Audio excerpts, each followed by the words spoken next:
वाढती केस गळती बघता मला तरी असं वाटते काही दिवसानंतर मी टकलीच होणार आहे. त्यासाठी म्हटलं स्वतःसाठी काहीतरी घरगुती उपाय करून बघूया. आणि आता थंडीचे दिवस चालू आहेत.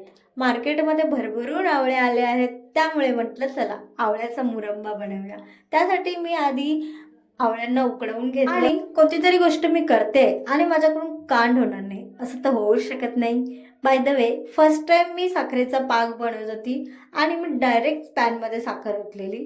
त्यामुळे मग ती सर्व साखर पॅनला चिपकली होती आणि असं चिटकून बसली होती. त्यानंतर ते मेल्ट करायला खूप वेळ लागला.